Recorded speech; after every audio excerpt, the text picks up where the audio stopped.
Assalamualaikum warahmatullahi wabarakatuh. Konnichiwa. Minasan, genki desu ka?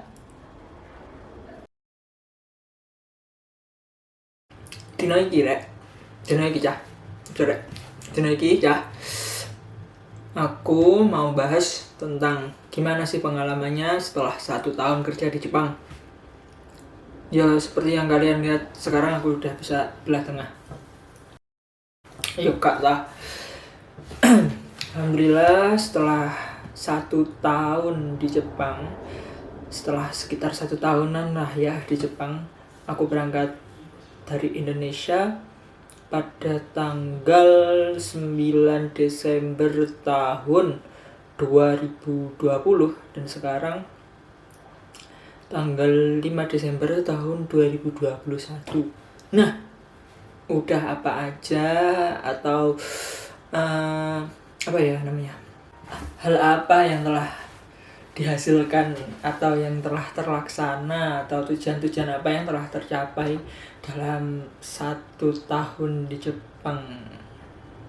Ya, yang pertama ya bukannya apa ini ya, yang pertama bisa nyaur utang. Bisa nyaur hutang ya. Kenapa? Karena ya nggak semuanya orang kan ya bisa berangkat ke Jepang dengan biaya mandiri. Maksudnya ya gini, ke Jepang kan karena cari uang, berarti kan di rumah nggak punya uang. Karena di rumah nggak punya uang untuk pergi ke Jepang, makanya utang dulu buat pergi ke Jepang. Nanti kalau di Jepang udah kerja, udah bayar gaji, nah itu baru baru utangnya dibayar. Jadi gitu, alhamdulillah utangnya udah terbayar ya selama 1 tahun kerja di Jepang. Oke.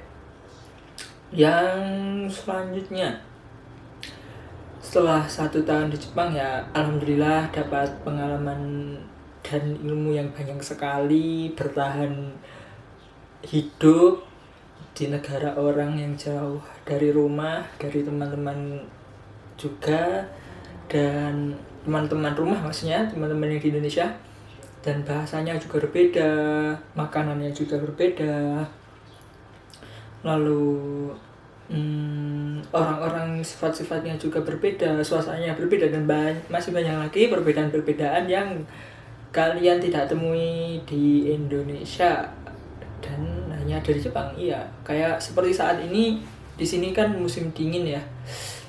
Ini pun saya di dalam rumah memakai apa ini ya, hoodie tipis ya biar nggak dingin amat. Ya btw hari ini suhunya 10 derajat ya, 10 derajat celcius ya. Dingin banget sih menurut aku. Udah ya nggak banget, tapi ya udah dingin lah. Kalau kalian penasaran dinginnya seperti apa, itu menurut aku itu kayak kalian pegang es batu gitu sampai tangan kalian sakit ya. Dinginnya seperti itu kalau di sini. Karena kalau sekarang nih ya, entah siang atau pagi atau sore, kalian keluar rumah di Jepang itu kalau nggak pakai kasut tangan itu bisa buat tangan jadi sakit gitu, terus telinga juga sakit. Itu kan biasanya kalau kalian lihat entah di film atau di drakor, kadang kan ada orang yang pakai kayak, bukan headset sih ya, kayak biar biar kupingnya hangat, itu juga ada, atau pakai kerbus ya, pokoknya seperti itu ya. Yang kedua adalah tujuan yang sudah tercapai adalah sedikit meringankan beban orang tua. Karena kenapa saya bilang sedikit, karena saya sendiri merasa sebagai manusia akan selalu menjadi beban untuk entah itu untuk kedua orang tua saya sendiri, untuk keluarga saya sendiri, atau untuk teman-teman saya sendiri. Karena apa ya, kalau kita karena saya sering melihat atau membaca atau mendengar beban, tentang istilah beban orang tua gitu. Karena menurut saya selama kita masih hidup, entah kita semandiri apapun, itu akan tetap menjadi beban orang lain gitu.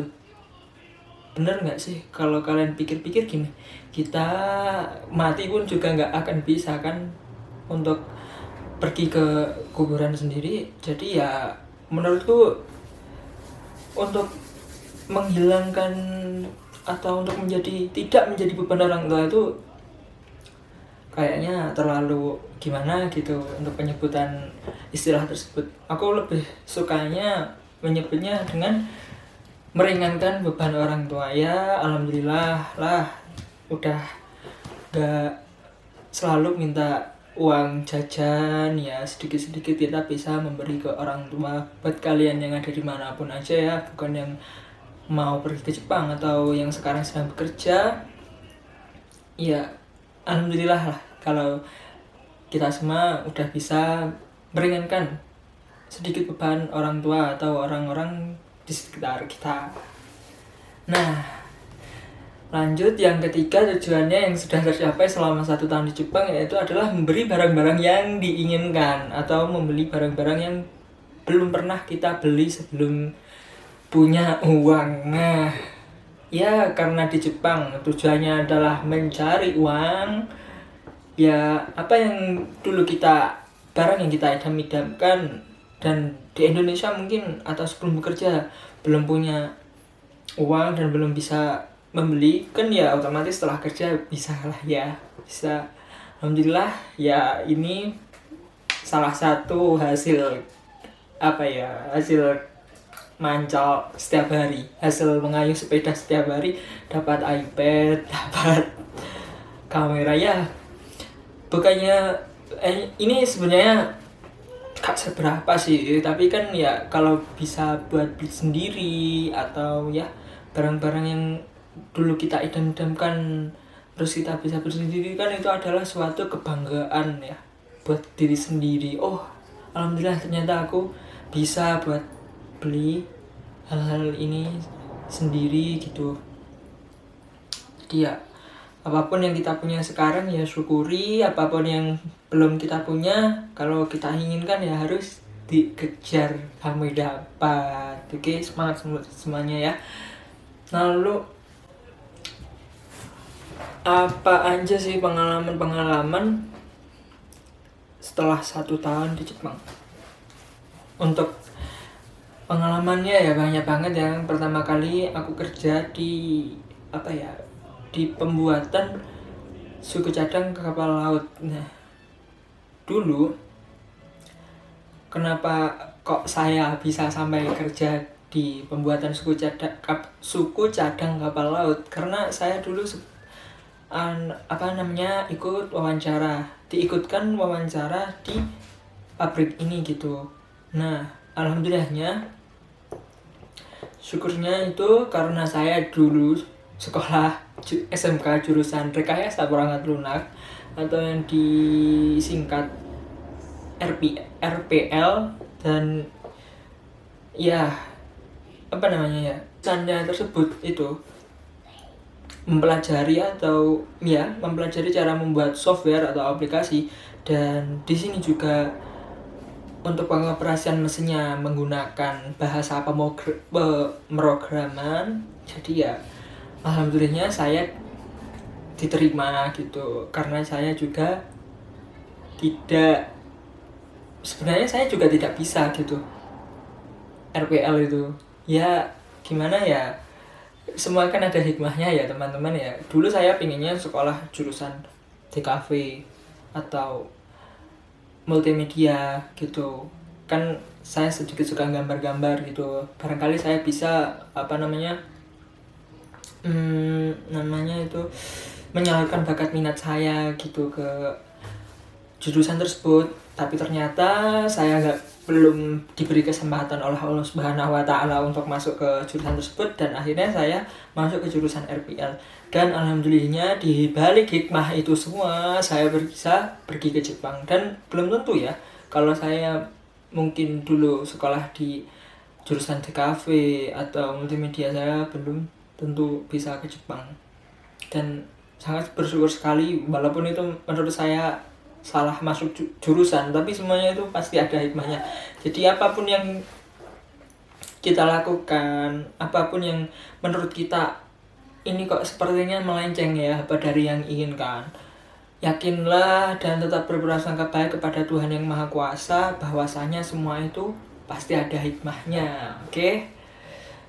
Nah, yang selanjutnya yang saya ambil dalam setahun di Jepang itu adalah pengalaman hidupnya ya.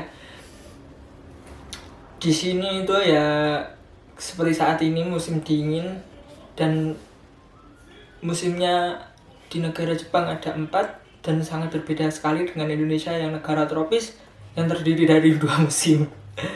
Ya kalau musim dingin ya kedinginan lah pasti ya, namanya musim dingin tuh ya sampai minus juga kadang. Oh ya, tips buat kalian nih yang mau pergi ke Jepang atau mau pergi ke Eropa yang musimnya sekarang dingin, jangan lupa ya. Atau kalian yang mau berangkat ke Jepang tahun ini tapi ya karena ada penutupan kemarin karena di Jepang ada kasus Omicron, jadi ya sabar dulu ya. Semoga keadaan Jepang juga cepat membaik dan kalian juga bisa kerja di sini, karena apa, di sini juga kekurangan tenaga kerja ya. Semoga dunia lekas membaik. Oke, tips yang pertama adalah kalau musim dingin di Jepang itu pakailah pakaian yang bukannya banyak ya, kayak apa ya, kalau biar hangat itu pakai legging, juga stocking sih juga bisa gitu. Terus kulit kalau pada musim dingin itu kan kering ya, jadi kalau di Jepang itu kalau musim dingin pakai hand body atau juga pelembab bibir biar nggak pecah-pecah. Terus yang paling utama ya pastilah itu ya, kalau dingin pakai jaketnya yang tebal, terus pakai shawl juga bisa, kasut tangan. Itu sih kalau mau bepergian ke Jepang atau ke negara yang sekarang ini lagi musim salju. Oke, lagi ya. Oh iya, gimana sih tentang makanan di Jepang? Yang sering kalian ketahui di Jepang kan ada namanya ya makanan sushi, itu yang sangat terkenal di dunia. Sushi ya itu makanan mentah sih sebenarnya, dan orang Jepang itu untuk makanannya itu sangat berbeda sekali dengan orang Indonesia. Karena di Indonesia ya mungkin ya negaranya tropis, lalu tanahnya subur dan banyak ditumbuhi rempah-rempah yang sangat melimpah. Jadi kan membuat cita rasa masakan itu lebih khas gitu, lebih enak gitu, bervariasi lah rasanya. Kalau di Jepang itu ya menurut aku sih ya lebih kepada hambar sih. Aku pun kurang suka sih sama masakan Jepang. Tapi kalau di Jepang itu ya syukurnya kalau di sini itu bisa makan masakan internasional gitu. Ya di Indonesia sih sebenarnya bisa ya, entah karena apa aku hidup di desa dan tidak pernah makan seperti itu. Maksudnya makanan dari luar negeri itu adalah produk-produk dari mancanegara gitu. Di sini banyak dijual. Seperti dari Vietnam, terus Malaysia, terus Spanyol dan lain-lain. Ya mungkin di Indonesia juga ada ya, kayak makanan mungkin ya nggak dari Paris gitu, tapi kayak Danone itu kalau nggak salah dari apa ya namanya, dari perusahaan Prancis. Jadi secara langsung sudah menikmati produk luar negeri walaupun dibuat di Indonesia. Kalau di sini enggak, kayaknya di sini asli diimpor langsung dari negara asal produk tersebut gitu. Terus untuk ya kalau di Indonesia kan banyak ya, kalau bawang merah, bawang putih, cabai gitu. Kan di sini pun sebenarnya juga ada, tapi ya jarang gitu kalau di supermarket gitu. Terus harga daging babi lebih murah daripada daging sapi atau daging ayam. Jadi aku ya dulu nggak pernah lah ya, kalau di Indonesia kan jarang kan ya supermarket. Aku nggak pernah belanja di Indonesia sebelumnya, tapi kalau dilihat kan jarang kan orang yang makan babi, atau kan ya mayoritas karena negara Indonesia juga muslim kan. Di sini tuh daging babi lebih murah daripada daging sapi begitu teman-teman. Jadi di Supa itu banyak banget yang jual daging babi gitu, katanya sih enak banget tapi gak tahu. Terus juga aku pernah pengalaman itu ya, ini untuk pengalaman ya, buat cerita dan buat diambil pelajarannya dan diambil hikmahnya. Jadi kalian besok kalau pergi ke Jepang, kalau beli makanan apapun itu jangan lupa dibaca di bagian komposisinya. Oke. Di sana tertera ada minimal ada beberapa bahan makanan yang tidak disarankan, khususnya untuk umat yang beragama Islam gitu. Kadang di sana ada kanjinya babi atau kanjinya babi. Itu isi yang biasanya aku paling sering baca, karena kalau ya udah ada kanjinya babi itu biasanya memang mengandung bahan makanan kalau ada kanjinya babi biasanya di makanan tersebut sudah mengandung bahan-bahan yang kayak komposisi yang mengandung babinya gitu loh. Kalau di komposisinya ada ya biasanya yang aku lihat itu adalah kanji babi. Jadi kalau ada kanji babinya, otomatis biasanya di makanan tersebut ada bahan yang mengandung babinya.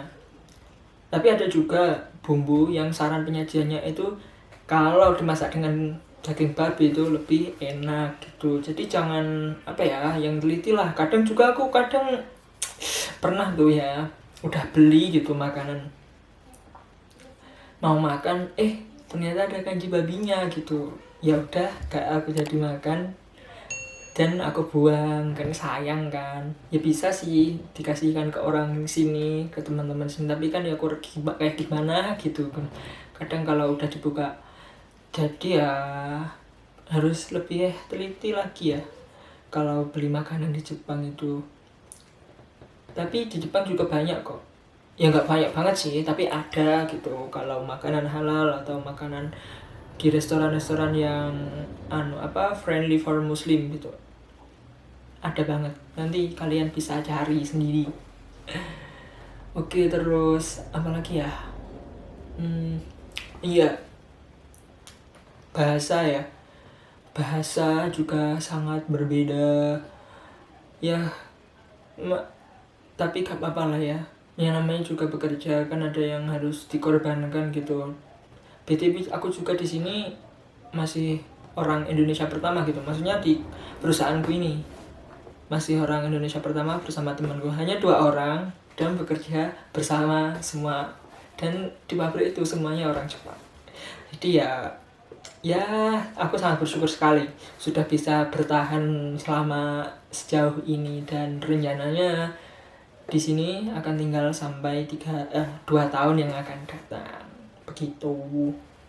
Ya udahlah ya, sedikit cerita pengalaman aku selama 1 tahun di Jepang. Apabila kalian suka dengan konten ini atau mungkin ada yang ditanyakan, silahkan komen di bawah. Jangan lupa like, share, komen, dan semoga konten ini bermanfaat buat kalian yang entah mau akan ke Jepang atau mempunyai pikiran rencana, aku ingin pergi ke Jepang.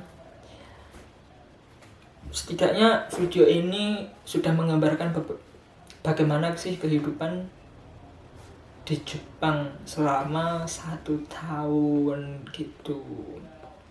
Oke, terima kasih yang sudah menonton sampai akhir. Jangan lupa like, subscribe, dan jamata.